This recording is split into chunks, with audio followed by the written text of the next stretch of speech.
Jangan salahkan kalau suatu ketika peran NU dan peran kiainya hilang. Atawakka'u 'alaiha, karena dia tergiur dengan duniawi. Gak mungkin, bagaimana bisa ahusbi ala ghanami, bisa memberikan kemaslahatan kepada umat. Nah ini keulamaan, mental keulamaan yang ada di ayat itu seharusnya itu dipegangi oleh elit-elit NU itu.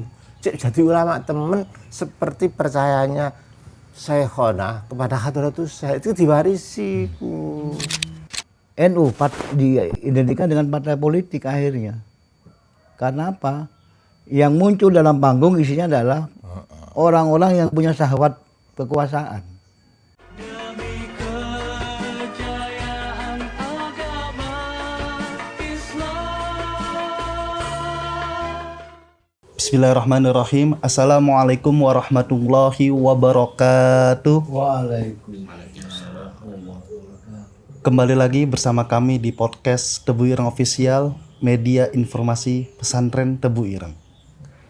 Alhamdulillah, pada kesempatan yang berbahagia ini kita akan berbicara kepada hal-hal yang mungkin sedikit banyak orang yang tahu. Yang pertama itu adalah peran dari pesantren, kiai dan juga santri dalam memperebutkan kemerdekaan Republik Indonesia. Dan yang kedua adalah peran yang sangat menarik yang dilakukan oleh Hadratus Syekh Kiai Haji Muhammad Hasyim Asy'ari dalam mengeluarkan fatwa resolusi jihad yang pada tanggal 22 Oktober 1945. Alhamdulillah, pada kesempatan kali ini kita kedatangan dua narasumber. Yang pertama adalah Kiai Haji Musta'in Syafi'i selaku pakar dan ahli tafsir pesantren Tebu Ireng. Assalamualaikum Kiai. Waalaikumsalam. Bagaimana kabarnya Kiai? Alhamdulillah. Dan yang kedua adalah Bapak Abdul Latif Bustami selaku sejarawan Nahdlatul Ulama yang secara khusus mencari fakta dan mengumpulkan sejarah-sejarah mengenai resolusi jihad yang dikumandangkan oleh Hadratus Syekh Kiai Haji Hasyim Asy'ari. Oke, selanjutnya kita akan langsung masuk kepada sesi tanya jawab. Untuk pertama saya akan bertanya kepada Kiai Haji Musta'in Syafi'i. Kiai, dalam Khazanah Tafsir Maqasid Syariah, bagaimana kita membaca semangat perjuangan dari sosok Hadratus Syekh Kiai Haji Muhammad Hasyim Asy'ari?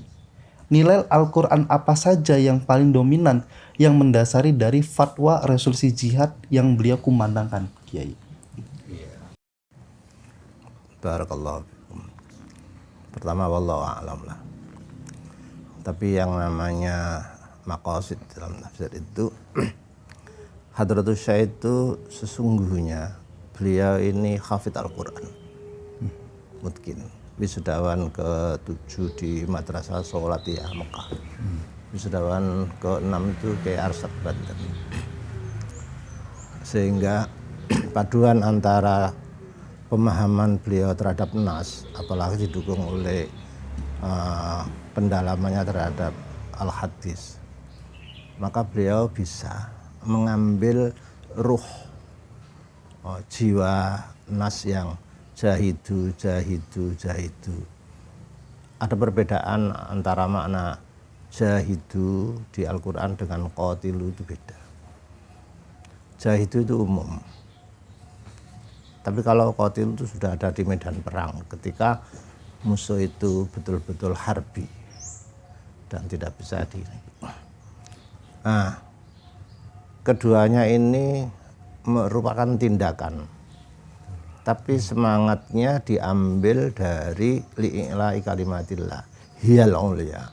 Ya ini yang harus diperjuangkan apapun medianya. Gitu.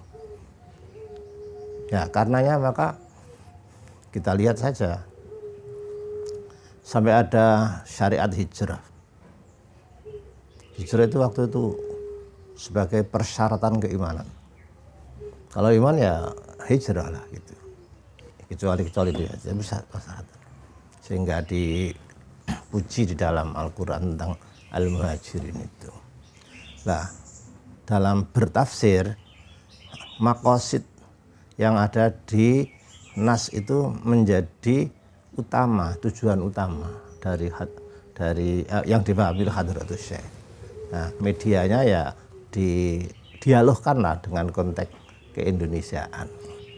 Kira-kira itulah. Mungkin saya akan langsung ke pertanyaan selanjutnya kepada Bapak Abdul Latif Bustami yang sebelah kanan saya. Pak Abdul Latif Bustami, dari hasil penelitian dan arsip yang Bapak temukan, apa bukti yang paling konkret yang menunjukkan peran sentral dari sosok Kiai Haji Hasyim Asy'ari dan pesantren Tebu Ireng dalam menggerakkan resolusi jihad pada tanggal 22 Oktober 1945 tersebut? Terima kasih. Pertama, ada sumber primer pada masa pendudukan Jepang, namanya Gunsei Kanbu ya. Pemerintah militer Jepang menerbitkan buku Orang Indonesia yang Terkemuka di Jawa tahun 1944. Di halaman 115 dan 116 tercantum nama Al-Fakir Hasyim Asy'ari, Tebu Ireng, Jombang, Tani Guru Ngaji. Terus di bawahnya diberi cara oleh orang Jepang, pemimpin tertinggi yang disegani dan terkemuka di Jawa. Frasa ini muncul karena ketokohan Hadratus Syekh pertama sebagai alumnus Makkah pada masanya, yang kedua pemilik sanad ke-21 hadis Bukhari Muslim, ketiga dari segi intelektual sangat luar biasa, yang kedua pada masa pendudukan Jepang beliau ditunjuk sebagai Ketua Majelis Islam ala Indonesia. MIAI ini sebagai produk dari konfederasi organisasi Islam di Indonesia. Ada Muhammadiyah, ada NU, ada Persis, ada Al-Basliyah. Semua organisasi Islam yang berlatar belakang berbeda sepakat untuk menerima ketokohan Hadratus Syekh sebagai penyatu. MIAI ini sebagai produk dari Kongres Islam. Yang kedua, pemerintah Jepang kepada Islam punya kebijakan namanya Islamic Grassroots Nippon Islamic Grassroots. Jadi pemerintah Jepang berusaha untuk berdamai dengan Islam untuk kepentingan politik. Karena Jepang pada itu berhadapan dengan Perang Asia Timur Raya. Slogannya adalah Jepang Pemimpin Asia, Jepang Cahaya Asia, Jepang sebagai pelindung Asia. Jadi ini. Dan yang dibutuhkan adalah figur yang menyatukan, namanya adalah Hadratus Syekh Hasyim Asy'ari. Ketika MIAI ini dalam perjalanannya mengalami pasang surut, bubar, dibentuk organisasi yang lebih menyatukan, namanya Majelis Syuro Muslimin Indonesia, namanya MASUMI. Dan ketuanya adalah tetap terpilih Hadratus Syekh. Artinya beliau diterima oleh semua kalangan dengan latar belakang berbeda. Yang kedua, cocok dengan apa yang menjadi kebijakan Jepang. Dan itu ditulis dengan bagus dalam Gunsei Kanbu dan dijadikan disertasi oleh orang yang bernama Hari J. Benda. Hari J. Benda nulis The Christian and the Rising Sun, Indonesia under Japanese Occupation. Jadi Kristen itu adalah simbol dari Islam, Rising Sun itu adalah matahari terbit. Dan di dalamnya di situ ada ketokohan diulas dengan tuntas. Bagaimana ketokohan Hasyim Asy'ari pada saat MIAI, Majelis Muslim Indonesia. Bahkan banyak orang yang mengkritik, loh sekaliber Hadratus Syekh Hasyim Asy'ari kenapa berkolaborasi dengan Jepang? Ini ada apa? Sesuai dengan penjelasan Pak Yai Musta'in tadi, bahwa aspek kemaslahatan jauh lebih utamakan daripada aspek berkaitan dengan hal-hal yang bersifat menimbulkan kemudaratan. Mereka lupa para sejarah, para pemikir itu menganggap ada kolaborasi, padahal satu catatan penting adalah Syed Harusnya adalah seorang ulama yang menolak ketika pendudukan Jepang meminta untuk Taisho, menjemur menghadap ke timur, menyembah matahari terbit, dan ditangkap. Kolaborasi dari mana? Ini ketokohan. Terus yang ketiga, pada saat Indonesia menyatakan kemerdekaannya dan 1 bulan kemudian, beberapa kemudian ada serangan dari sekutu sebagai salah satu tindak lanjut dari perjanjian Potsdam Agreement bahwa Indonesia menjadi bagian dari wilayah sekutu sebagai salah satu bentuk kekalahan Jepang kepada sekutu. Artinya situasi ini menimbulkan persoalan. Kita baru merdeka tapi sudah datang pada persoalan. Soekarno-Hatta yang berpikir saat itu tidak bisa tidak, kalau ingin mempertahankan kemerdekaan tidak bisa tidak harus melibatkan Hankamrata, istilahnya yang lagi populer, pertahanan keamanan rakyat semesta. Dukungan yang paling kuat adalah dari massa. Massa itu pasti bergerak pada ulama, dan ulama yang menjadi simbol sebagaimana tulisan di Gunsen Kambu adalah Haidar Hussein. Haidar Hussein tidak berpikir sendiri. Semua gagasan itu berusaha untuk dimusyawarahkan. Buktinya apa? Dilaksanakan rapat konsul ulama Jawa Madura di Surabaya, di HBNU, Hufbestur Nahdlatul Ulama di Bubutan Gang 5. Diajak berembuk. Bagaimana ini Indonesia ini? Kita baru merdeka, sekutu datang, dan bagaimana posisinya? Ini ini pertempuran. Apa yang dilakukan? Semua sepakat, muncul adalah resolusi jihad, ditulis 1, 2, 3, 4, 5 dan seterusnya, diketik, dikirim ke koran Kedaulatan Rakyat 22 Oktober, baru terbit 24 Oktober. Ada sejarawan menyatakan kok 2 hari. Pada saat itu kan tidak ada WA. Dari sini dikirim ke Jogja, butuh waktu seperjalanan kereta api sehari semalam. Udah ada editing, ada penerbitan, baru tanggal 24.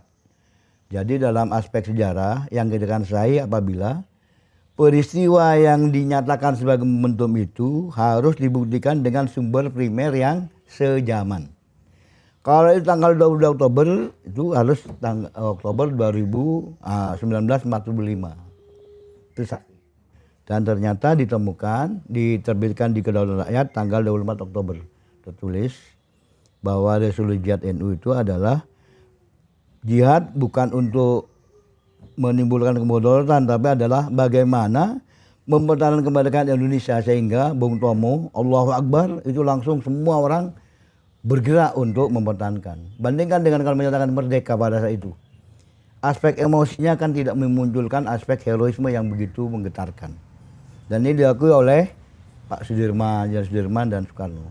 Bahkan Soekarno silaturahim ke sini untuk minta dukungan.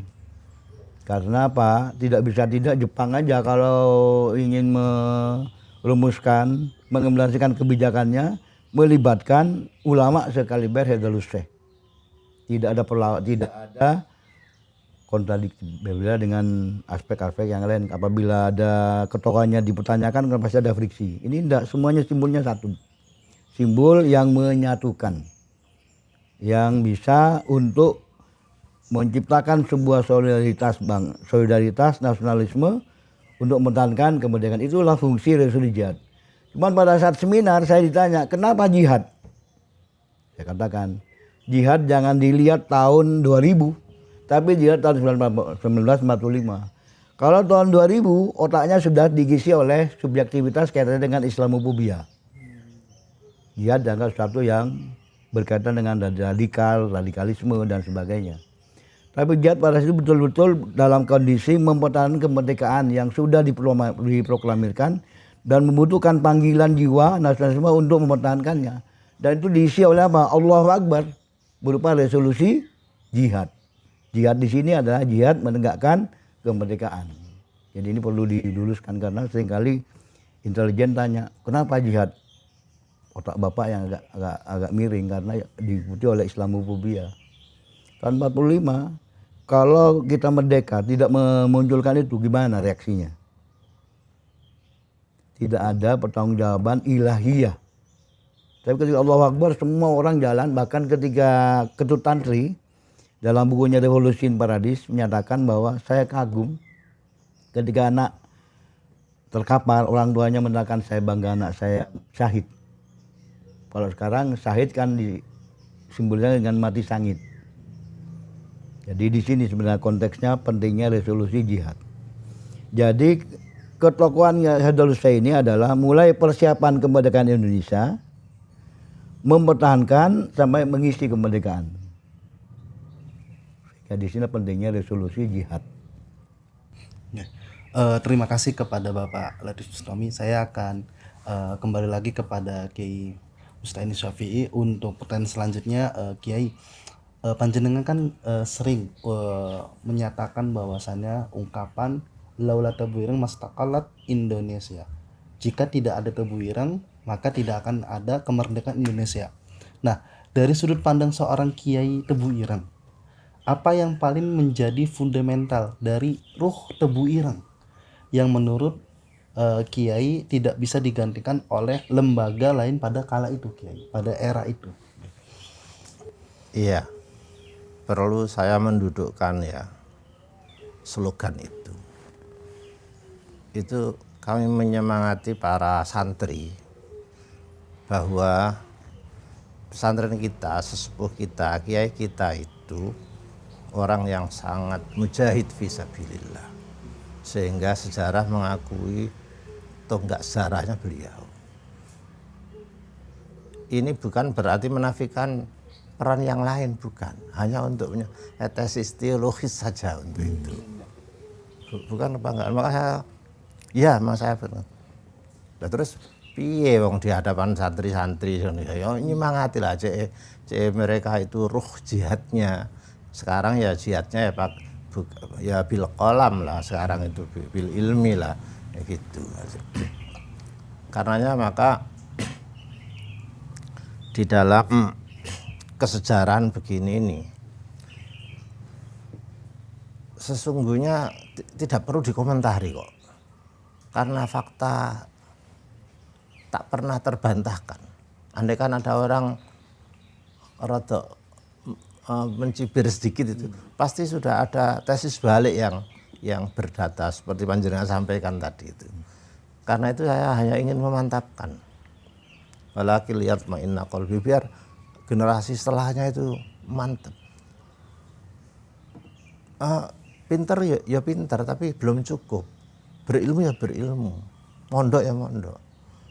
Tapi setelah mondok oleh ilmu terus yuk mau ngapain dengan Islam itu, kan gitu. Para Tebu Ireng tuh dulu sering libur ngaji itu karena bom-boman itu. Ya gak apa-apa mau kabeh. Ya. Jadi suatu ketika mereka itu menjadi santri yang ngaji faslun itu. Suatu ketika ya gerilya biasa begitu. Tetapi tidak dengan tangan kosong loh. Mereka gerilya itu. Ono umi itu gerilya itu. Nek ngono remuk kabeh rek ngarang ae. Lah, soal mengapa kok strateginya sehalus itu dan terprogram itu. Jihad dikumandangkan oleh beliau itu ba'dal istiqlal, setelah merdeka. Sebelumnya Hadratus nggak pernah menyuruh melawan pemerintah, nggak pernah. Pertama mungkin ya perhitungannya itu percuma, nah baru sak kabeh. Kono punya karaben, punya apa kok gini belum entek kabeh. Di rumah saya itu ada 2 kiai tokoh.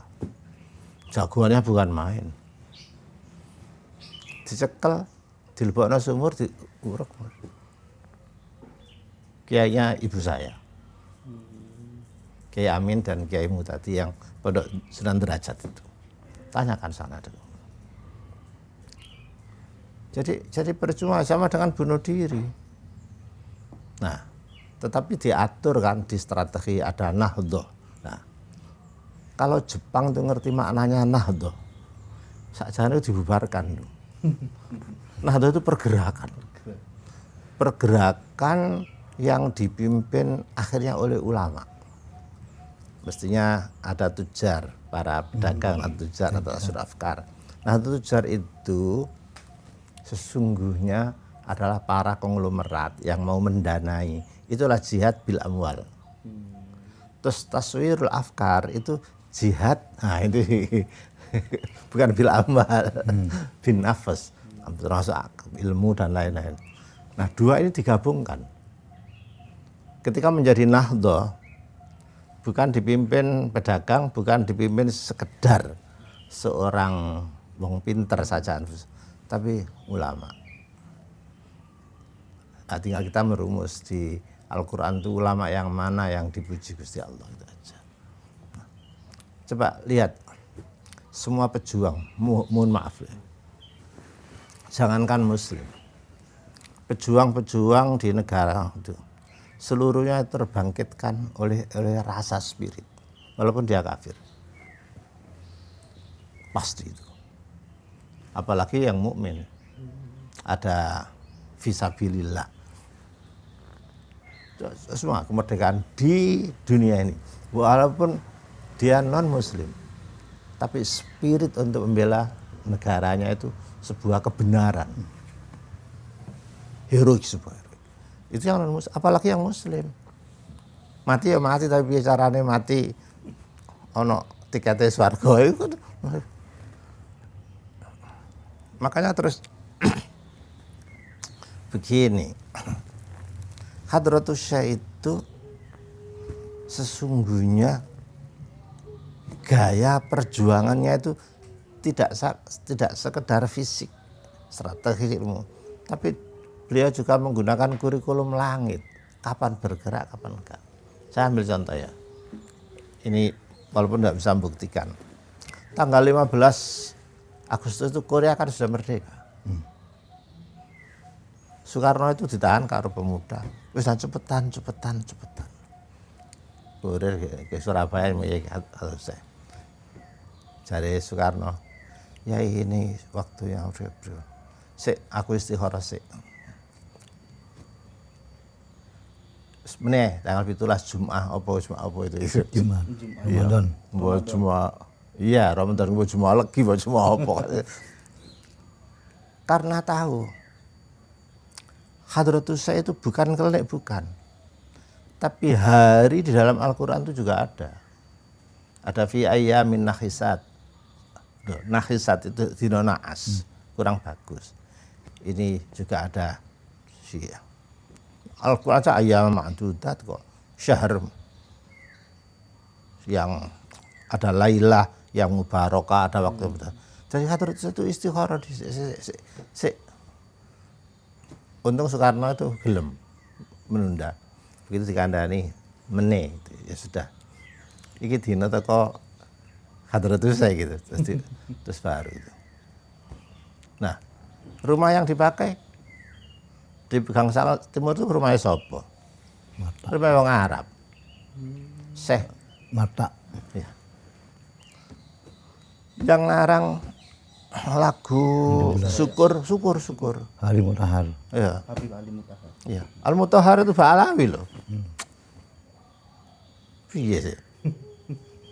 Aku agak ngomong nasab loh ya.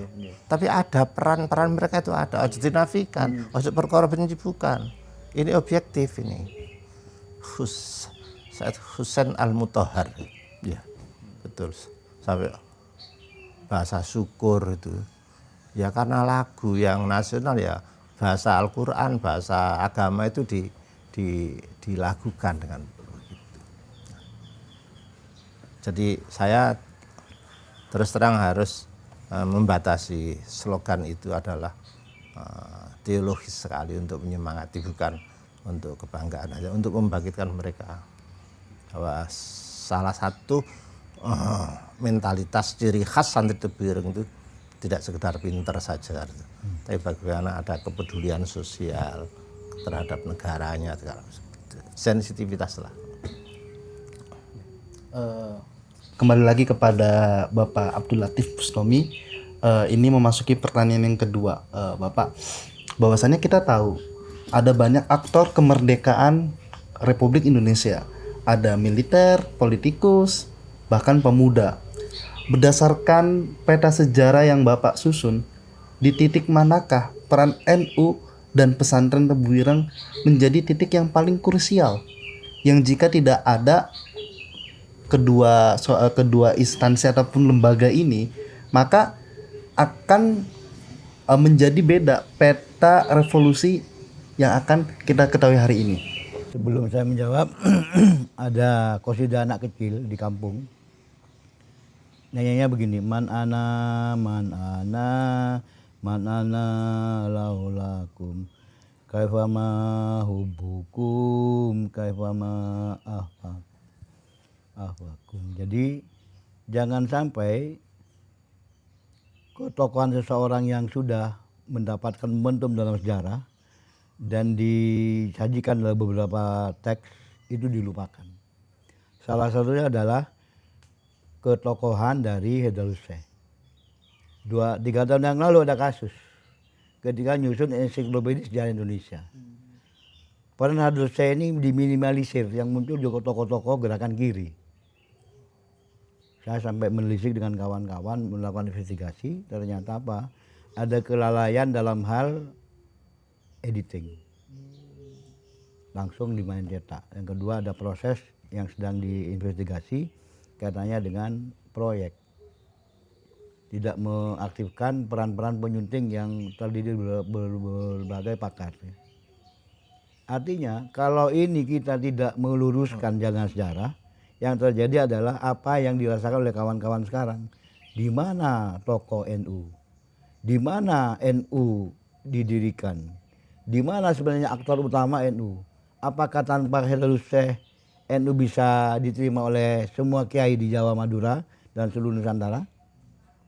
Sebagaimana Sujiat, ketika itu dipublikasikan, Sumatera Barat, Sumatera Utara, Medan semua mendukung tanpa ada perdebatan. Sam'an wa ta'atan, selesai. Pada masa persiapan kemerdekaan jelas ketokohannya diakui Jepang. Sampai Jepang meminta untuk mengimplementasikan Nippon Islamic Grassroots. Ketua Majelis Islam ala Indonesia, Masumi, pada masa penyusunan dasar negara melalui putranya Kiai Yahya Hasyim tim 9, kan tidak mungkin sekali ber Kiai Yahya Hasyim tidak berkonsultasi kepada Haidar Hussein. Yang ketiga, katanya dengan fase mempertahankan kemerdekaan. Ini sudah merdeka.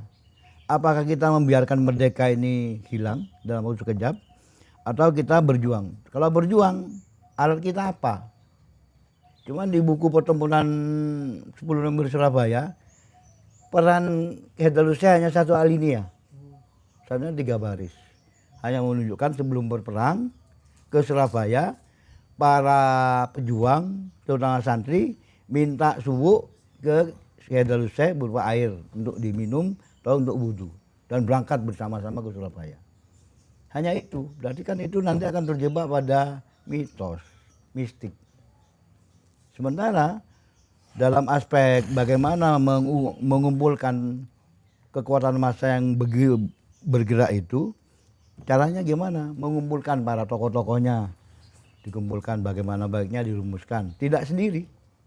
Baru ada keputusan bersama, diputuskan itu yang dijadikan sebagai rujukan. Ini hebatnya, sehingga sejak awal ketokohan beliau bisa diterima karena selalu melibatkan orang untuk diajak mulai merumuskan gagasan, merencanakan, mengeksekusi, dan mengevaluasi apa yang kurang. Dan sudah di setiap muktamar dievaluasi. Karena ini Darul Harb. Jadi ini perang, berarti kita harus berperang. Beda pada saat Muktamar 34 di Banjarmasin. Darussalam atau Darul Harb jadi perdebatan. Yai, boleh saya nyelas sebentar ya, Yai? Ya. Mohon maaf Yai, mohon maaf ya. Tidak apa-apa Yai. Iya. Jadi Ditulis berapa tadi itu? 3 baris tadi itu. iya. Perang Haidar Hussein. Kalau pembacanya itu sekedar rasionalitas, bukan suprarasional, ya jadi ini kayak ngono iku, Mas. Iya. Tapi waktu itu sopo sing iso mikir uteke ku. Karaben lawan Bambu Runcing ku, menang Bambu Runcing ku sopo sing iso menang? Bisa menang ki yo banyu wudhu tadi itu. Karena situasinya itu perang Badar ya. Jadi bukan lagi fisik-fisik. Ada junud dalam tarawha yang bisa mendownload junud itu ya hadratus saya tadi itu. Betul apa namanya? Di minimalisir enggak apa-apa mereka. Tapi akan ada pembacaan yang lebih nggih matur suwun ya. Ya, kalau bacaannya sebagaimana kita sih bagus. Tapi persoalannya ketika orang membaca itu ada usaha secara jelas meminimalisir ketokohan. Itu yang saya lawan. Bagus ya. Nggih. Karena Pak ini tokoh yang sudah diterima oleh semua orang, membangkitkan semangat, kok hanya dinyatakan aspek sukunya ya. Tanpa menjelaskan narasi ketokohan sebelumnya. Itu kan langsung diputus. Kalau membacanya rangkaian teks bagus, tapi kalau langsung di sini, loh, kok jadi kiai tukang suku? Mana kepakaran ke hadis? Mana hafiz Al-Qur'annya, mana dan sebagainya? Mana ketokohannya dalam baladi Indonesia? Itu yang saya makanya buku Rizqiyat adalah jawaban terhadap aspek-aspek yang menulis tentang ketokohan Hadratus Syekh dan itu yang bersifat subjektif. Yang kedua, kalau tidak bila menulis kata almarhum Gus Dur almarhumullah, siapa lagi? Sementara Kiai NU tradisinya adalah khutbah, berbicara, tausiah. Sementara buktinya, kalau ditanya mana buktinya, tidak ada yang tertulis. Hingga kewajiban dari Gus Solah, menurut Gus Solah adalah, ayo kita mulai dengan merintis Tebu Ireng print. Semua gagasan, tulisan-tulisan Hadratus Syekh, semuanya ditulis, dicetak. Namanya Tebu Ireng Press, Tebu Ireng. Saya nyatakan Tebu Ireng print out. Karena apabila kalau sekarang tidak dimulai nulis, lahir 50 tahun generasi akan datang, NU akan hilang. Peran Hadratus Syekh hilang. Kemarin saja 5 tahun yang lalu sudah mulai hilang. Untung beberapa kawan sigap, ini salah. Kenapa kiri yang muncul? Kanan kok tidak ada apa ini? Mau dibawa kemana arah Indonesia ini? Terus yang ketiga, karena ketokohan itu, bagaimana generasi yang dari atas dengan sekarangnya ini paham? Tiba-tiba muncul generasi yang mempertanyakan. Sehingga perlu dijelaskan pada masanya, ketika mempertahankan kemerdekaan tidak ada perjuangan yang bisa melawan pemenang Perang Dunia Kedua dengan ketokohan seorang ulama, dengan lembaga-lembaga dan semua warga berhasil memenangkan, dan 2 jenderal pemenang kedua meninggal di Surabaya. Belum pernah dalam tradisi Perang Dunia Kedua militer seorang jenderal mati di tangan orang yang tidak punya kemampuan terlatih dalam hal militer. Hanya sebatas Hizbullah Sabillah Sidikan di pelatihan di Cibarusa. Jadi itu ketokohannya.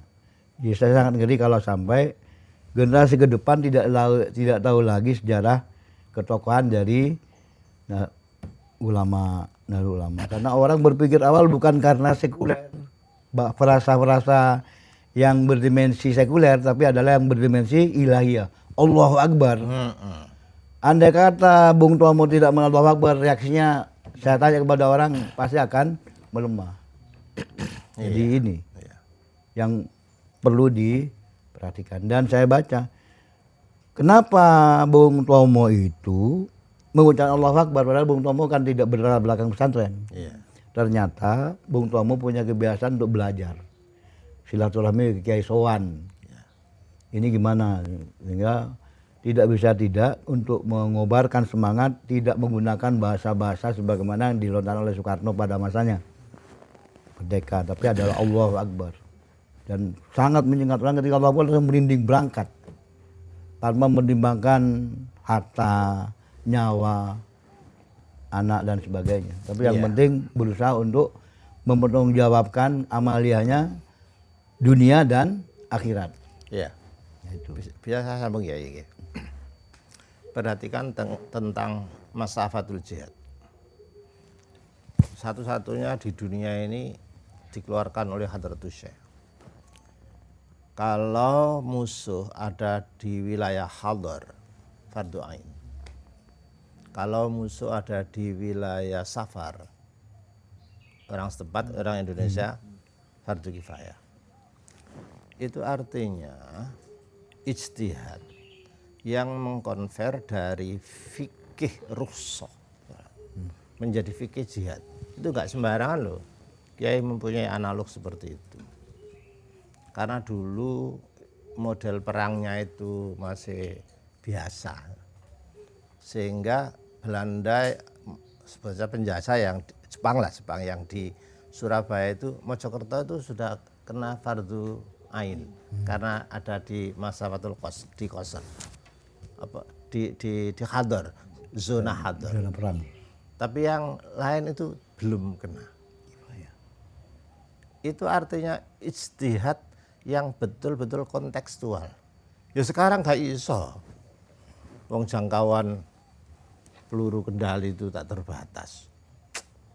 Indonesia itu dengan Singapura peralatannya kayak gede Singapura. Kawan nih Jakarta dengan Singapura. Kira-kira gitulah kira-kira gitu. Nah, tetapi itu kan sebuah kontribusi kealiman, keulamaan yang bisa diaplikasikan dalam perjuangan. Coba model-model begini ini kan bagaimana orang tidak bisa mengakui bahwa Hadratus Syekh itu walaupun tidak jenderal, tapi itu maha jenderal yang di belakang jenderal itu karena kelengkapannya. Nah, sama dengan tesis hubul waton minal iman. Dulu pernah saya ungkap, walaupun bulan hadis tapi Imamuna Al-Ajluni dalam Kasful Khofa begini. Tapi itu kan merupakan kesemangatan. Terus gak perlu membicarakan tentang takhrij hadis, tentang apa itu adalah tentang sikoh. Yang penting ini bagus untuk menyemangati kan ya sudah. Yang penting jangan terlalu menisbah bahwa ini qala Rasul kan enggak, tapi begitu saja. Beliau ahli hadis kok tahu. Tapi ternyata di Kasful Khofa ada. Dulu saya pernah bedah dengan siapa? UAS itu.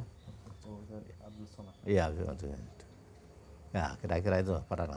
Jadi siapa yang orang mau menafikan itu loh, dalane opo? Menafikan. Kita tidak memaksakan loh. Tapi kalau mau menafikan loh, gak usah kita jawab, langsung dijawab dewe karo keadaan sudah. Nah, mungkin kembali kepada Pak Mustain untuk pertanyaan. Banyak pesantren lain juga yang melahirkan pejuang. Sehingga apa yang membuat kontribusi Tebu Ireng dianggap sebagai syarat mutlak bagi kemerdekaan dibanding pesantren-pesantren lain di Indonesia. Sehingga apakah tidak ditakutkan atau dikhawatirkan ada statement ini glorifikasi saja Kiai? Kalau sejarah ya, rata-rata kiai-kiai setelahnya itu muridnya Hadratus Syekh. Yang jelas gurunya Hadratus Syekh ya Syekhona Khalil itu pun beliau itu menghormat. Piye Syekhona yang terhormat seperti itu menghormat Hadratus Syekh sak Madura gamelok tunduk ta katene. Jadi bukan apa-apa, memang kewilayahan beliau itu memang lahir dari rukaan sujatan. Saya pernah cerita Hadratus Syekh itu enggak tahajud sekali saja itu nangis-nangis karena ada santri yang anu itu. Ya ikilah sing kurang dari kiai saiki. Mendonut situs langitnya tuh kurang. Nek situs tambang-tambang ngono gelek. Tertarik. Piye caranya dadi apik? Terus itu nangis karena tidak yaksallah itu semalam saja. Semalam. Saya lali santri sapa sing maca kanu qalilam minal laili ma yahjanu astagfirullah. Saya studi ayat itu. Hebat Hadratus Syekh. Karena itu maka sama sekali tidak ada penafian atau menomorduakan pesantren lain. Tapi kala itu secara senioritas memang Tebu Ireng. yang bergerak di situ secara senioritas loh. Yang dikenal, yang disowani oleh siapa, Senuh Warugoronya. Ya, itu Abdul Ghaffar namanya itu. Itu alim orang itu. Bukunya banyak. Saya punya kiai namanya Kiai Adran Ali. Saya setor Al-Qur'an situ. Punya guru fikih Mbah Maksud Gayam almarhum. Itu cerita. Mari setoran ini cerita. Kiai ya cerita ya perjuangan. Aku iku nyegati Jepang amot apa itu senjata terap des oleh aku tapi gak iso ngunekno kabeh truknya dianukan embuh jalan terus ono bantuan aku melayu ngene keras desa keras ayo kelopo aku diberontok selamat aku gak mungkin gak diaji-aji gak mungkin gak kena melayu di dan ternyata saya tanya Ki Adlan itu punya wirid lembu sekilan jadi iltifat jadi kalau ditembak kurang 1 jengkal itu pelurunya itu meleset piye kepengen duit aja oh kayak apa nah aku gak lembu sekilan lembu 1 meter itu aku diterisain dewe aku mari setoran Al-Qur'an iki karo guyu-guyu gitu aku dadaan Mbah Sun itu guru Fathul Mu'in kula Mbah Sun tuh cilik mondok udah tebir gak kasane wayahe gerilya itu gak ono disane sasane Sun kono cilik dadaan ngetokno iku popol ora tekan di pistol bisa gak usah nguatirno aku sikile ditembak gak apa-apa gak usah nguatirno aku cak iku cerita dhewe aku nek kelas kok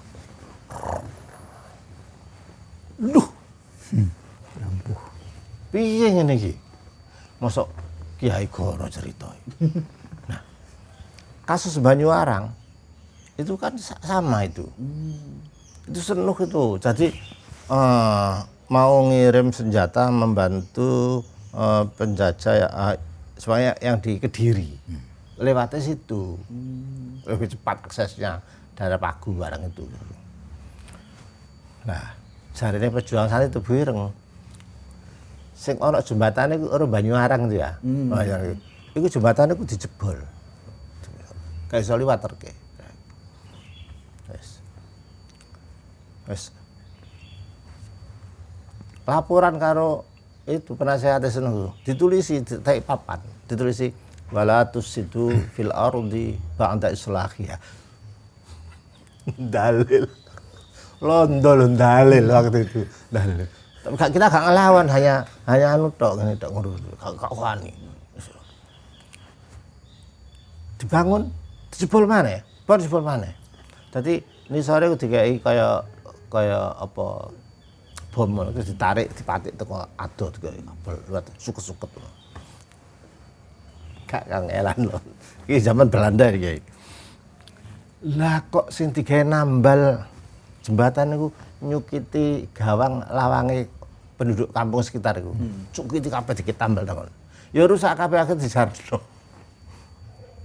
perlawanan tidak menimbulkan masalah malah menimbulkan mafsadah diberhentikan wis reren tapi itu gak kondo Hadratus Syekh itu santri-santrine saja itu sing ngono-ngono itu ora Hadratus Syekh diseneni paling lah lawange wong kampung kan biyen kan kayu jati gak ono sing kayu anu lawang dicukit ya wis anu cari lain jadi tetap saja kita itu menghitung bila kita ada hitungan matematis juga ada hitungan kepada Tuhan juga ada gitu. Nah, nek gak santri masuk iso perjuangan ini. Jadi maka peran santri di kemerdekaan itu maklum lah, gitu. Mengakui dan tidak diakui itu urusan objektivitas. Kembali kepada Bapak Abdul Latif, pertanyaan selanjutnya Bapak, dalam penelusuran Bapak selama ini, adakah dokumen Belanda, sekutu atau tokoh nasionalis sekuler yang secara fokus menyebut Tebu Ireng dan Hasyim Asy'ari sebagai ancaman utama? Atau ini lebih banyak tercatat dalam narasi internal NU saja? Karena saya melihat ketika almarhum Kiai Haji Sulaudin Wahid atau Gus Solah saat menugaskan panjenengan memahami atau mencari fakta bahwa ada kesenjangan yang ditutupi peran umat Islam khususnya pesantren dalam sejarah bangsa ini. Anda melihatnya seperti apa nggih Pak Latif? Kemudian alasannya seperti apa? Ya suka atau tidak suka, secara objektif Harusnya adalah seorang top pahlawan nasional yang sudah mempersiapkan kemerdekaan, mempertahankan dan mencetak ribuan santri untuk mengisi kemerdekaan. Itu tidak bisa dinafikan. Kedua, pernyataan-pernyataan Soekarno dan di naskah persiapan kemerdekaan Pak Yamin jelas di situ ketokohan dari Kiai Hasyim dalam perumusan dasar negara mulai sidang BPKI tanggal 29 Mei 1 Juni dan sidang PPKI. Itu jelas. Karena di naskah Yamin maupun di naskah yang terbitan Sekretariat Negara dan termasuk yang dicetak oleh Pak Nanda dari Fakultas Hukum UI, dokumen resmi yang berupa catatan hasil sidang menunjukkan bagaimana Pak Hasyim menyatakan apa, mendukung dasar negara ya, dan sebagainya ada di situ. Jelas eksplisit, namanya jelas, pernyataannya terekam dengan jelas, dan respon Soekarno saat itu oke, ada di situ. Naskah Yamin ada 2 jilid 1, jilid 2. Kalau yang dicetak oleh Sekretariat Negara warnanya hitam itu satu buku, yang dengan yang Pak Nanda dari Fakultas Hukum UI naskah undang-undang itu yang tebal itu, dan di situ eksplisit, tidak terbantahkan, dan termasuk catatan Akapring itu sekretarisnya BPKI namanya Abdul Karim Pringgodigdo. Kalau nggak ada Akapringnya berarti sumber itu palsu. Ya, dulu kan ada kebiasaan stenografi di Arab. Iya. Jadi kalau nggak diparah berarti fake, palsu, atau dipertanyakan. Ya, jadi jelas. Yang kedua, bagaimana ketokohan itu sekarang dimiliki, karena ini persoalan kontestasi katanya dengan kekuasaan. Porsi harusnya kalau menguat, dan tetapi dalam sejarah nasional Indonesia sangat tipis peran itu, sehingga perlu ruang itu diisi oleh kawan-kawan dari NU sendiri. Ya, boleh saya dikoreksi ya iki. Kiai Ahmad Dahlan itu sedo tahun 2004 ya. Ahmad Dahlan Iya. Muhammadiyah? Iya. Enggak ya? Enggak. Tapi sebelum kemerdekaan. Iya. Nah, sedonya beliau loh. Saya kalau pastinya belum ada record yang sangat. NU kan 26 kan? Iya. Terus gini. Kulo nanti bahas iki. Ya maaf saja, kok tidak banyak melibatkan Muhammadiyah gitu di dalam apa itu peran kemerdekaan. Aku gak ahli sejarah rek, tapi didelok petanya saja ya. Pertama, Muhammadiyah itu kiainya gak duwe pondok. Siji. Nomor 2, gerakannya itu ada di ilmu di pendidikan, sehingga tidak terbaca. Saya bisa tidak terbaca ya. Kalau Kiai Ahmad Dahlan itu seorang pejuang yang ke bawah, termasuk ke perawan itu, sehingga bukan penafian, tapi memang kondisinya seperti itu. Maka kok NU kok rada muncul dewe di dalam Istiqlal Indonesia ini. Saya begitu. Ya. Kalau bisa dikoreksi lah. Tapi saya memang pernah mendengar beliau sudah wafat itu sebelum merdeka. Apa benar itu loh? Karena kalau peran Muhammadiyah di dalam sidang BPUPKI diwakili oleh Ki Bagus Hadi Kusumo. Itu perwakilan Muhammadiyah. Wakil Muhammadiyah. Nah, Ya. artinya tokoh yang Nah, itu belak-belakan benar. Muhammadiyah. Jadi terus banyak akademiknya baru gitu. lahir. Nah, pejuang-pejuang itu tidak lahir dari dunia universitas waktu itu loh ya.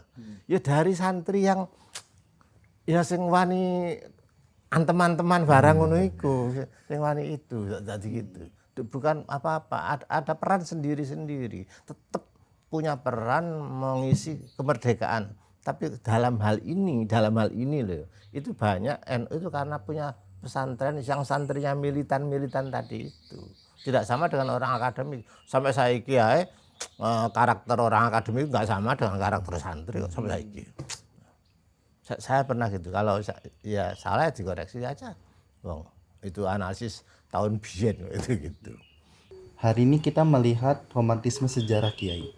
Menurut Kiai sendiri bagaimana agar narasi yang tadi disampaikan Laula Tebu Ireng itu tidak jatuh kepada kultus individu lembaga, tapi justru menjadi beban moral bagi generasi sekarang untuk melanjutkan perjuangan ini sebagai mungkin pesan dan yang perlu disampaikan kepada generasi yang akan mendatang sehingga tidak mengkultuskan ungkapan yang Laula Tebu Ireng itu Kiai. Sehingga ada porsi yang perlu ditekankan gitu. Yang terakhir itu yang bagus. Bukan kursus. Tapi mengingatkan kalian ikut santrine pejuang yang begini. Sehingga jadilah seperti itu. Jadilah pemuda yang seperti itu. Nah, karena itu romantisme sejarah itu dalam tanda petik itu ya kurang bagus. Makanya saya maaf saya sendiri ya. Kalau diundang hall kiai apa terus ada pidato yang menunjukkan karomahnya gitu. Aku gak pada respect. Terus untuk apa? Nah, engko perjuangane ngulangi istiqomah bisa jadi. Nah, itu baru. Boleh saya teruskan nih? Bulan kemarin saya disuruh bicara di Bangkalan. Bicara manuskripnya Syekhona Khalil tafsir maktutotnya dengan Pak Akil juga dengan orang Kementerian Agama. Ternyata Syekhona Khalil itu punya taklifat itu sekitar 22. Dan salah satunya dia sebagai beliau khotot nulis dulu kan belum dijual untuk maisanya nulis Al-Quran waktu saya suruh bagus. Nah dari situ sekaliber Syekhona Khalil yang sudah kewaliannya masyhur lah itu menghormat Hadratus Syekh dengan ini tetapi menggunakan bahasa-bahasa ilmu juga. Maaf nih. Ketika Hadratus Syekh minta restu, kapan organisasi kami dilahirkan lah gitu. Kiai As'ad ya dikasih apa ya? tasbih, Tongkat, dan tasbih dan ayat. Lah iki lho. Wong NU iki sing dikeramatno ku tongkate tasbih tok. Terus dikirap-kirap barang ngono ku lha apa? Gak apa-apa sejarah gak apa. Tapi bagi saya yang esensi itu ayat yang di bawah. Kamatil kabiyami kayak Musa qala ya asoi. Estafet tongkat. Apa fungsinya pesannya itu? Atawakka'u 'alaiha wa ahusyu biha 'ala ghanami. 2 waliyafiya ma'arif. Ini yang ditangkap Hadratus Syekh itu ini. Punya kekuasaan itu untuk atawakka. Berprinsip.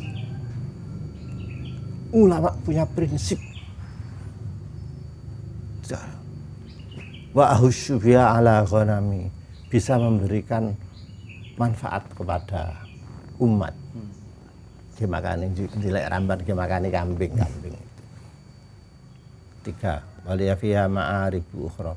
Ada kepentingan lain yang tak terduga, yang lebih besar. Seharusnya ini yang direkam oleh para generasi Nahdien itu ini. Duduk tongkate tok sing tas-tas bae ngono. Dan bagaimana bisa atawakka'u 'alaiha? Karena dia tergiur dengan duniawi. Gak mungkin. Bagaimana bisa ahusyu ala ghanami, bisa memberikan kemaslahatan kepada umat? Dia sendiri masih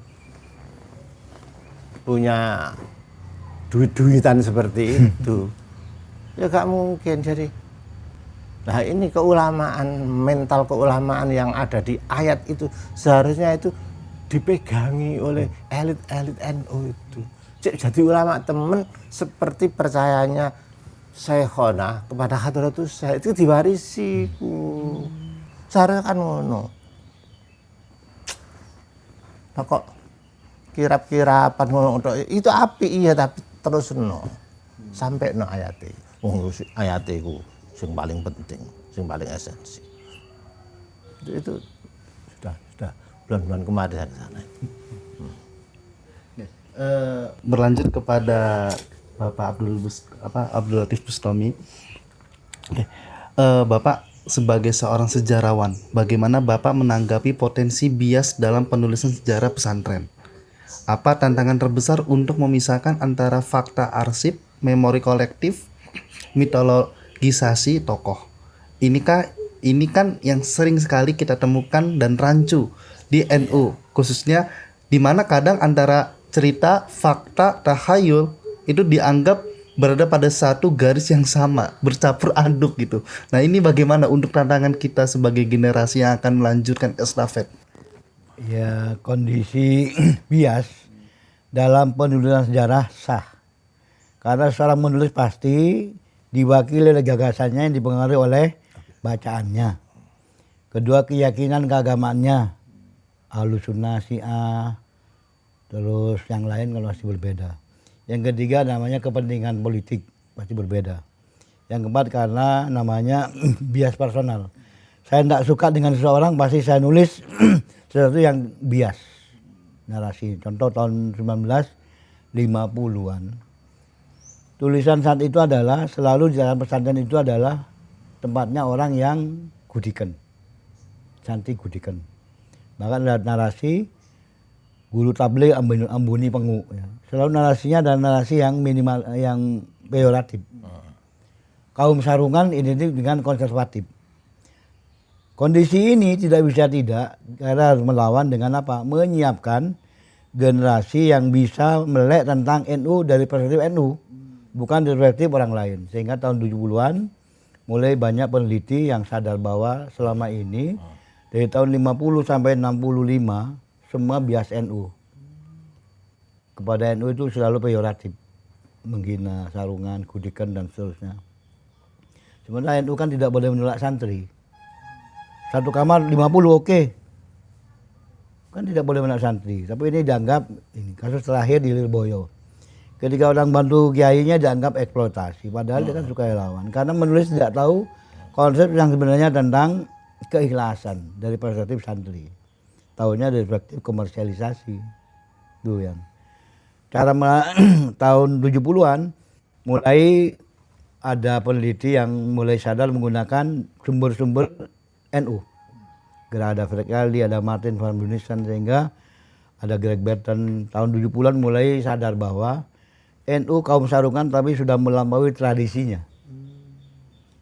Sarungan tapi otaknya melampaui pada masanya. Mereka berpolitik memang kalah terus, tapi politik dia bukan perkara mencari kekuasaan tapi menegakkan syariat Islam dengan jalan nalar NU. Ya. Tahun 90-an mulai ada perubahan.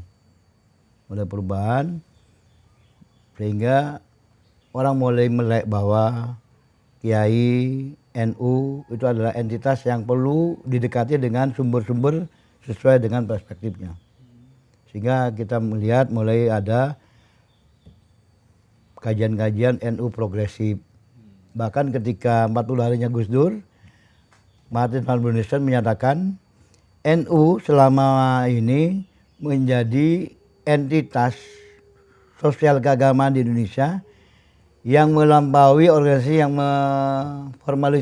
memformalisasikan administrasi. Memang NU tidak gagap gempita dengan bank, rumah sakit, pendidikan, tapi mereka adalah menuai gagasan yang mengikat Indonesia menjadi sebuah negara yang menyatukan, yang berinklusif. Dan itu adalah kontribusi utamanya dari NU. Pada saat peringatan 40 hari Gus Dur saya hadir. Jadi kesimpulannya, bias itu adalah sebuah keniscayaan. Kewajiban kita adalah bagaimana keniscayaan itu dijawab dengan tulisan yang dengan sumber yang sahih. Dan kita mulai membudayakan itu. Dan simbol-simbol itu sudah mulai muncul. Ada penerbitan Islam yang sudah kekeh untuk menjelaskan dari perspektif penulisan sejarah yang bisa diterima berdasarkan sumber kaidah-kaidah sejarah kritis. Yang kedua ada sumber-sumber yang primer. Ketiga ada kepiawaian dalam menulis. Sehingga bias-bias yang muncul karena ideologi, karena apa sudah mulai berkurang. Atau kalau bisa memunculkan generasi yang bisa untuk memulai sebuah babak baru. NU yang tidak lagi terjebak pada romantika, mitos, katanya dengan klaim-klaim karomah, tapi klaim-klaim katanya dengan kontribusi dalam negara Indonesia ke depan. Jadi kalau melihat bahwasannya ada bahasanya perbedaan-perbedaan dari tahun ke tahun mengenai bias sejarah nih. Kayak misalkan yang disampaikan di tahun 60 seperti ini, 70 seperti ini, 80 dan yang paling penting juga dan tidak kalah penting itu mengenai bahwasannya penulis sejarah itu adalah ditulis oleh yang menang, dan itu juga di latar belakang oleh faktor-faktor yang disampaikan itu.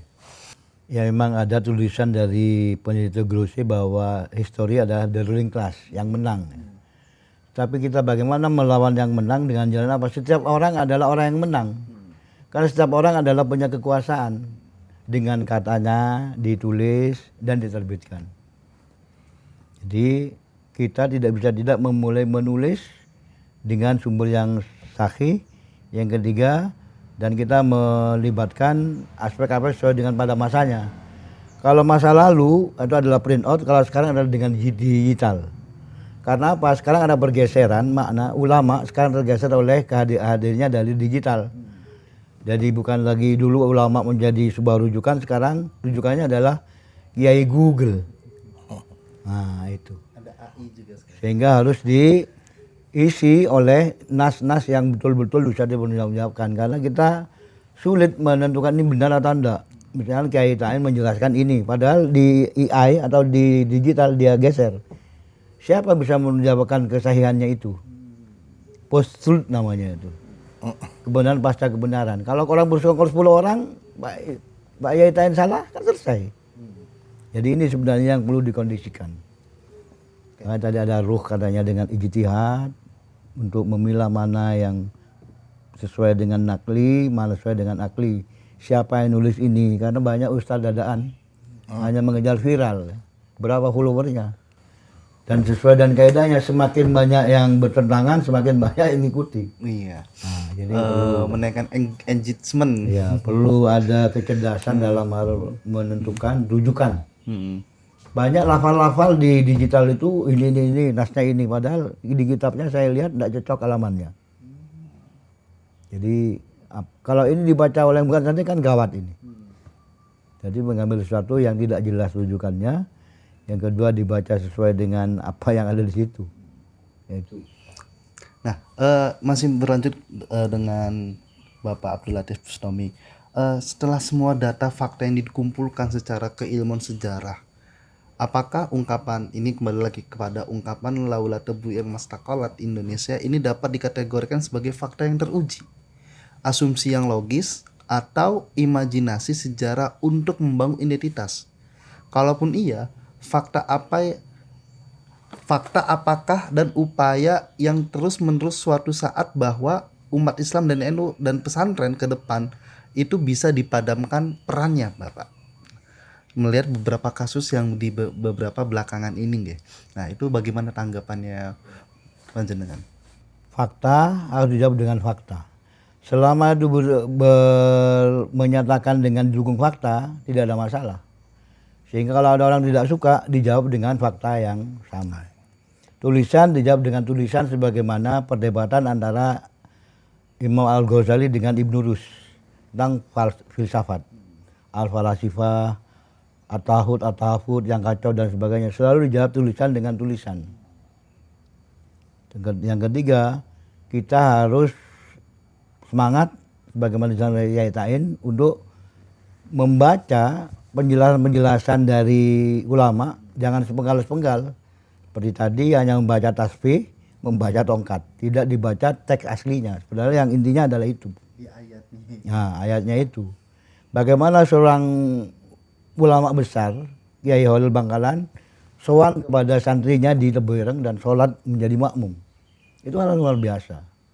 Itu yang harus dijadikan sebagai pertimbangan moral dalam pembinaan karakter identitas bangsa Indonesia. Karena sekarang kan minimalis karakter ke orang tua, ke guru dan sebagainya.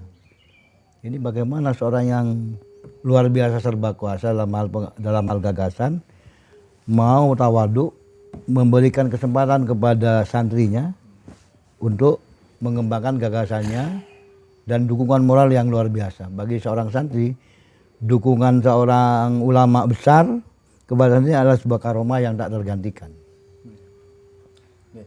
Untuk Kiai Mustain, untuk tadi menyambung apa yang disampaikan oleh Kiai Abdul Latif Bustami, yang tadi pertanyaan saya sampaikan, untuk kedepannya ini, apakah pesantren Tebu Ireng dan Kiai Haji Hasyim Asy'ari ini apakah hanya akan menjadi fakta sejarah saja atau asumsi politik saja, atau hanya menjadi imajinasi santri untuk membakar semangat saja? Nah, untuk kedepannya ini akan seperti apa dan bagaimana, Kiai, menurut panjenengan? Iya.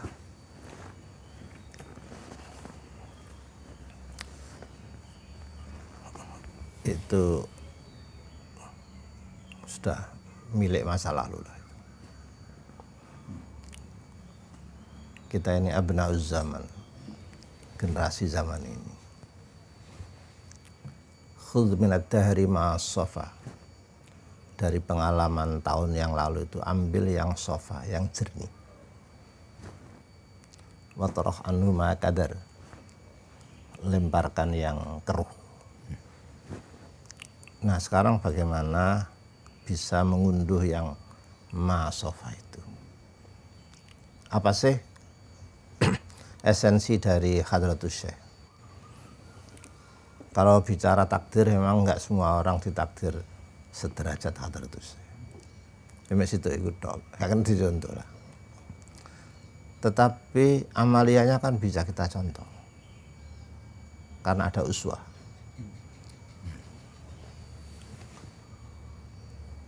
Piye seriusnya beliau dalam mencari ilmu, piye kedekatan beliau dengan Allah, piye riyadhahnya, piye amaliyahnya yang rukaan sujatan seperti itu.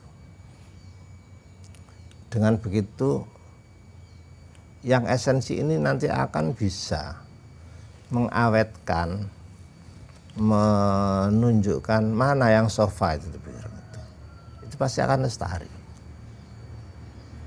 karena peninggalan itu dirawat, dilestarikan, bukan seperti jaketan saja nanti lusuh, nggak sesuai, tapi esensinya, hakikatnya itu. Dan di Tebu Ireng itu dulu kan diajarkan tentang akhlak ya, Mustafa Al-Ghaid, pemuda itu gini, itu dulu diajarkan. Jadi menjadi seorang pemuda, seorang santri yang mampu berbicara ada saya yang akan, bukan pemuda yang mengatakan kana abi mbah kula ngene. Jadi itu biarlah milik masa lalu, tapi lalu harus bertanya pada diri sendiri. Kalau orang dahulu sudah berprestasi seperti itu, terus yang akan kita berprestasi apa? Setidaknya mencontoh itu. Wah, nggak mungkin bisa 100%. Keduren. Ya, tapi sejarah itu tidak mutlak. Kadang-kadang melampaui dari prestasi juga ada. Ketika Islam itu sedang dalam titik itu, nanti ada penggiat lagi bangkit. Biasa saja itu ada. Tapi kita anulah, ikhtiar lah. Jadi tidak dikurangi tentang slogan-slogan, gebiar-gebiar dikurangi. Membangun esensi yang terbagus. Oke, untuk Bapak Abdul Latif Bustami, ini pertanyaan terakhir. Bagaimana NU ke depan dalam historiografi kepenulisan sejarah Indonesia di era digital, dan mulai dipertanyakan peran agama dalam kehidupan tersebut, Bapak? Ya memang ada kritik terhadap NU ya. NU ini potensinya besar, gagasannya bagus, izinnya luar biasa, tapi miskin dalam hal penulisannya. Sehingga ada kritik, jangan salahkan kalau suatu ketika peran NU dan peran kiainya hilang. Karena tidak ada dokumennya untuk dijadikan rujukan, kalah dengan proses digitalisasi yang bersifat masif. Yang kedua, generasi NU sekarang lebih diarahkan pada hal yang bersifat non-NU, urusan sebagaimana Pak Yaitan tadi. Yang syahwat kekuasaan menjadi penting, esensinya lepas. Sehingga nanti NU kan seperti di kampung, NU diidentikan dengan partai politik akhirnya. Karena apa? Yang muncul dalam panggung isinya adalah orang-orang yang punya syahwat kekuasaan. Esensinya kan bukan itu. Ini akan adalah dakwah. Kalau itu ada berpolitik, menjadikan politik sebagai media dakwah untuk tujuan bukan hanya semata-mata politik, ini tujuan menegakkan Islam. Itu sebenarnya tesis tahun 70-an. Hebatnya NU adalah berpolitik bukan tujuan semata-mata politik, tapi menegakkan Islam yang sesuai dengan kondisi di mana berinteraksi dengan masyarakat. Istilahnya beliau adalah kontekstual. Gus Dur punya pribumisasi. Ya.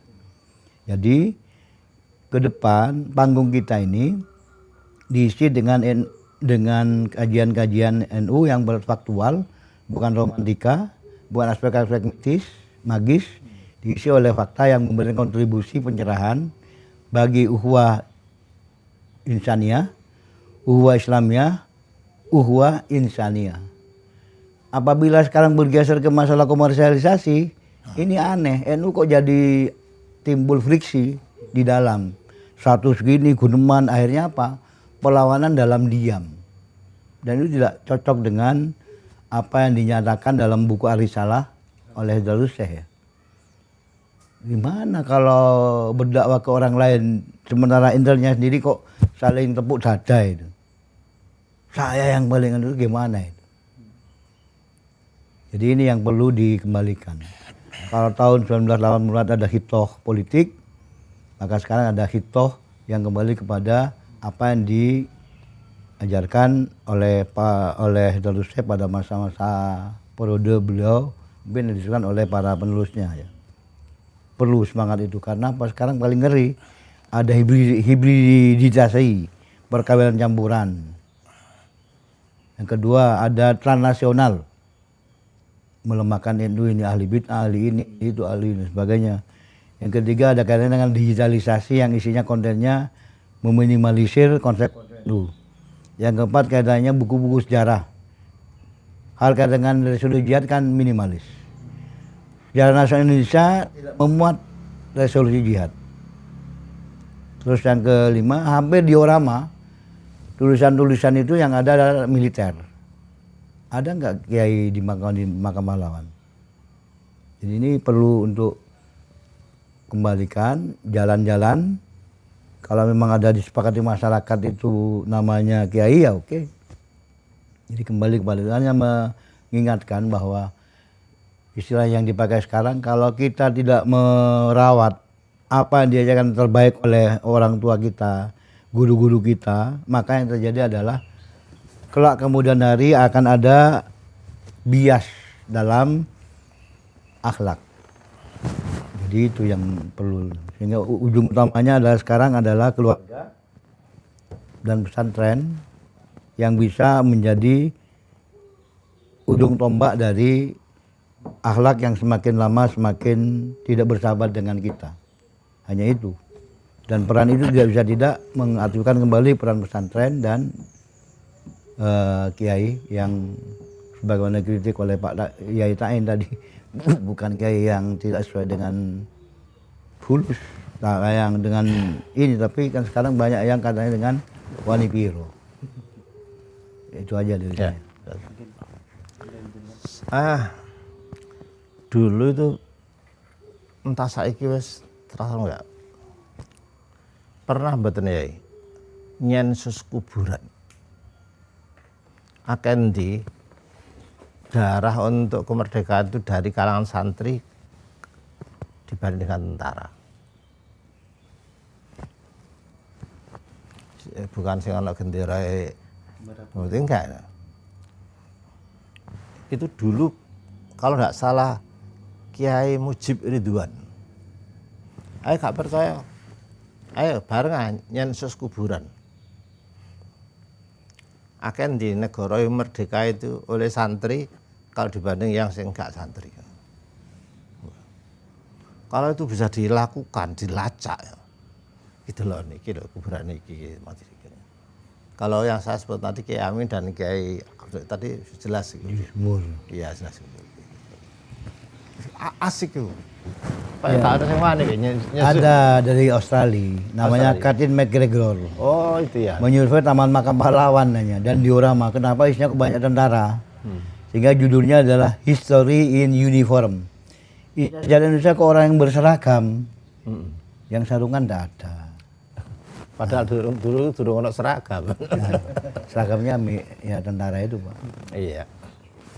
Dia mengkritik buku teks, isinya kok peran-perannya yang itu. Yang kedua diorama, relief.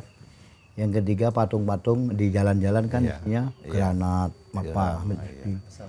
Yang keempat adalah nama jalan.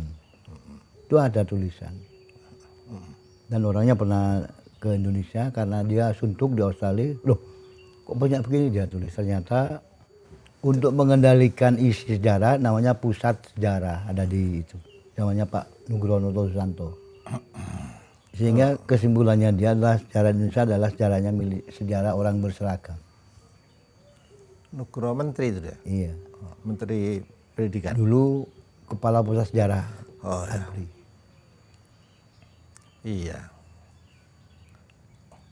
Ya baguslah itu. Cuman belum ada tindak lanjutnya setelah itu.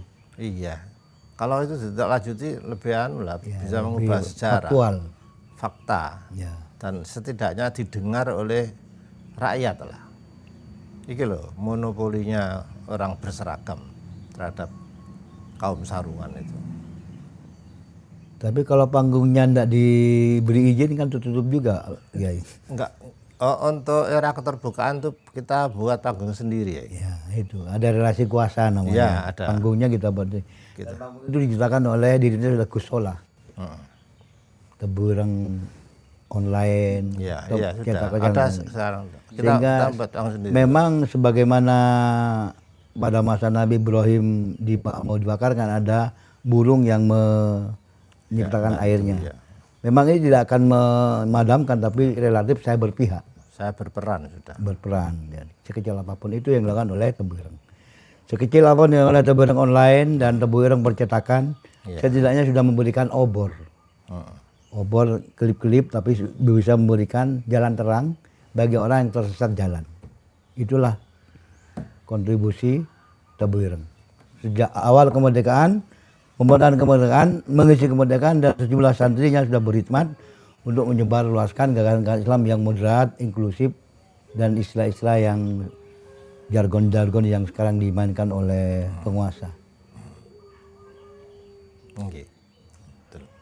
Mungkin sudah cukup, kita sudah alhamdulillah kita sudah hampir 1 jam 17 menit kita berdialog dan berdiskusi. Ini sangat menarik.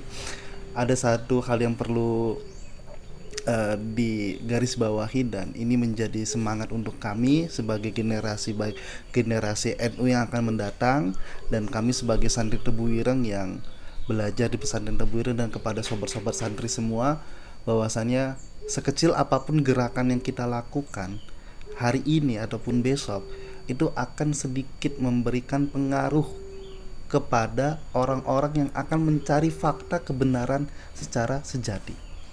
Sehingga apa yang kita lakukan bukan berarti sia-sia, tapi memiliki kontribusi meskipun itu kecil. Mungkin itu saja yang bisa kami sampaikan. Terima kasih kepada Kiai Musteni Syafi'i dan Bapak Abdul Latif Bustami. Terima kasih, selalu sehat selalu, amin ya rabbal alamin. Oke, mungkin akhirul kalam, wabillahi taufiq wal hidayah. Assalamualaikum warahmatullahi wabarakatuh. Waalaikumsalam.